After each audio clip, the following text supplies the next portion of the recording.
जय श्री कृष्णा।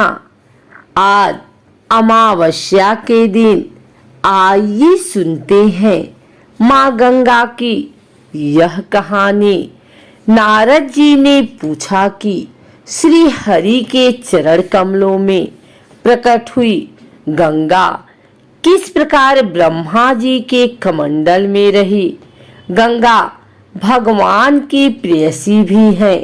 कहो ये सब बातें कैसे घटी।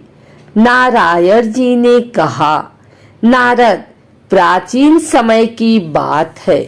जलमयी गंगा गोलोक में विराजमान थी। राधा और कृष्ण के अंगों से प्रकट हुई ये गंगा उनका अंश तथा साक्षात उनका स्वरूप ही है। जलमयी गंगा को अधिष्ठात्री देवी अत्यंत सुंदर रूप धारण करके भूमंडल पर पधारी। तब वह गंगा कुछ लज्जा भाव से भगवान श्री कृष्ण के पास विराजमान हो गए।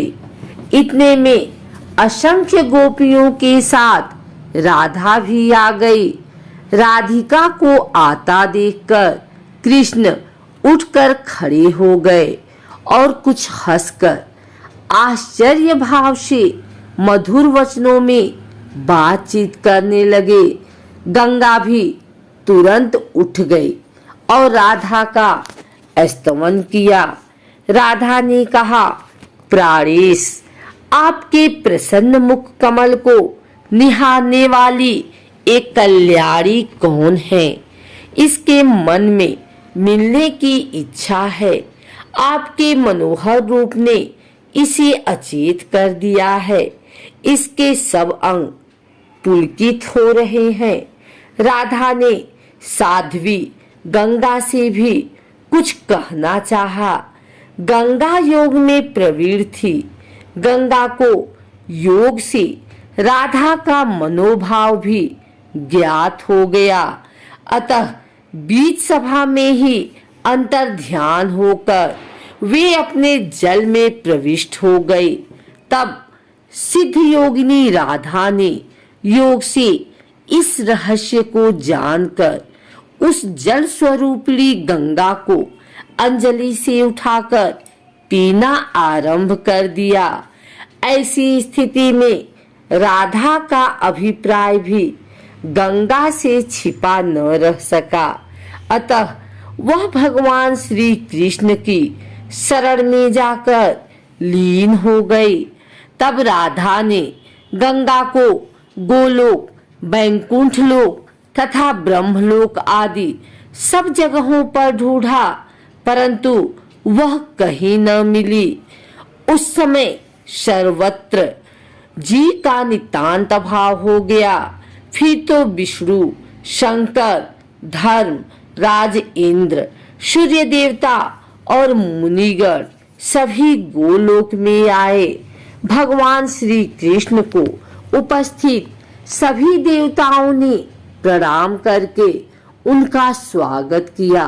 श्री कृष्ण ने देवताओं का अभिप्राय समझकर उनसे कहा, आप सभी महानुभाव गंगा को ले जाने के लिए यहाँ पधारे हैं, परंतु इस समय वह गंगा शरणार्थी बनकर मेरे चरण कमलों में छिपी है।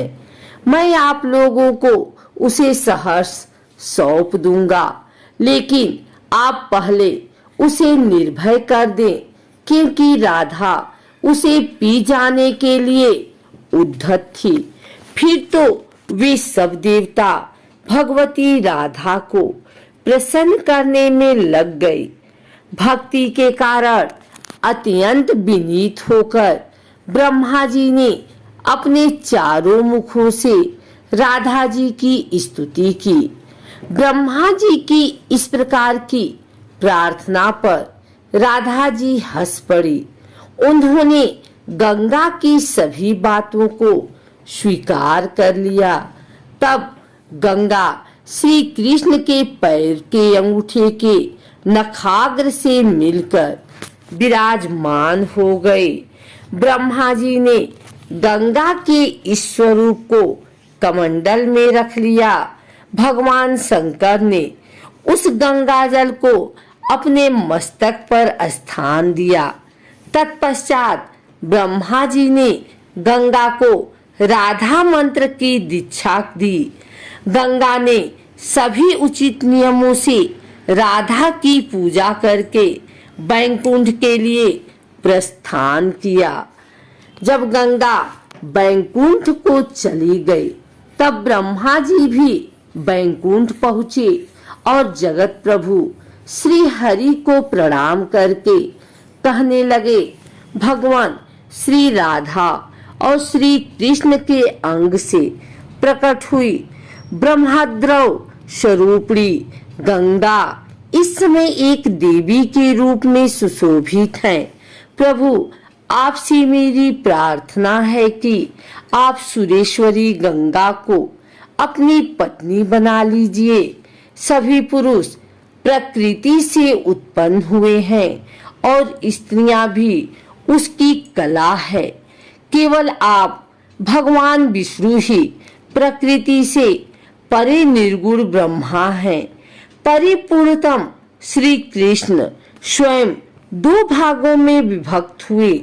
आधा से तो दो भुजाधारी श्री कृष्ण बन रहे और उनका आधा अंग आप चतुर्भुज श्री हरि के रूप में प्रकट हो गया। इस प्रकार श्री कृष्ण के वामांग से उत्पन्न हुई राधा भी दो रूपों में परिणित हुई। दाहिने अंश से वे स्वयं रही और बाएं अंश से लक्ष्मी का प्राकट्य हुआ। अतः ये गंगा आपको ही वरण करना चाहती है, क्योंकि आपके महाभाग ब्रह्मा ने गंगा को भगवान श्री विष्णु के पास बैठा दिया। फिर स्वयं श्री हरि ने विवाह के लिए नियमानुसार गंगा को ग्रहण कर लिया और वे उनके प्रियतम बन गए।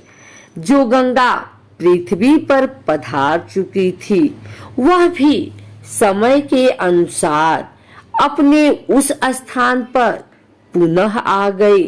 भगवान के चरण कमलों से प्रकट होने के कारण गंगा जी विष्णुपदी नाम से प्रसिद्ध हुई। तब से गंगा माँ को विष्णुपदी नाम से जाना जाने लगा। अगर आपको हमारी वीडियो पसंद आई हो तो इसे लाइक करें, कमेंट करें, शेयर करें। हमारे चैनल भक्ति गाथा को सब्सक्राइब करके बेल नोटिफिकेशन ऑल पर सेट कर लें, ताकि आगे आने वाली वीडियो सबसे पहले आप तक पहुंच सके। धन्यवाद।